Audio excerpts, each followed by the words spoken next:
stick in this big box. That turned out to be red and it disappeared. That means that this first letter does not have this segment for that letter. Notice the gray letters in the alphabet. Those can't be made now because that segment is gone. Let's click on another segment that could be a possibility. It's green. That means that one of these letters is possible in this first position of the 6-letter word. Let's try to see if it's an A by clicking the bottom stick, because it's better to sometimes use wrong sticks. But in this case, it turned out that it's either going to be an E or a Z. Most likely it's not a Z because there's not a lot of Z words, and we can verify that by clicking a wrong stick. And wrong sticks, because we're under the unused sticks, we basically have now 14 free guesses that are not going to count against our score of 2. So we know our word starts with E. It filled it in automatically for us. And now we can move on to our second letter, or if you want, you can move to the last letter. Sometimes I like to do that because we can then quickly figure out words usually end in R, Y, or D. So most likely this now is a D. We could verify that by with the wrong sticks. Like, let's see, it's not going to be an I or a T. Get rid of that. It's probably not going to be a C. Ah, I was wrong. It's going to now probably be an E. Most likely not a P. So we're going to say it's an E. Could be a C.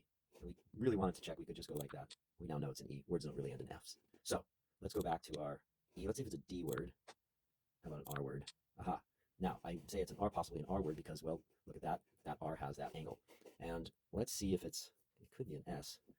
Let's do the bottom stick. That would determine if it's an R in the negative way.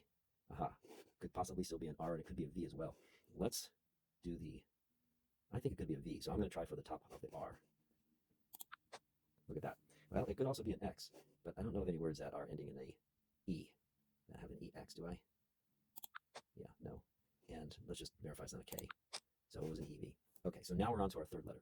Some of you might know this word already. I don't yet. So let's just try. It's probably going to be, is it an O? Yeah, can't be a Q, so it's going to be an O. Again, notice how I'm not finishing all the letters in the green. That's the whole point. You're trying to figure this all out in the fewest sticks. So now I know what the word is. It's evolve. So we can go E, B. And if we wanted to, now I'm over my wrong stick, so any stick that I click now, whether it's green or red, are going to count against my score, but it has to be evolve. I mean, if you really wanted to check, you could start clicking on some of these negative sticks. We'll do that just so you can verify what an L is. You see that? They're negative because we're narrowing it down. It can't be an L, it can't be a D. And so we can now guess. Submit. That's how you play WordGlyph.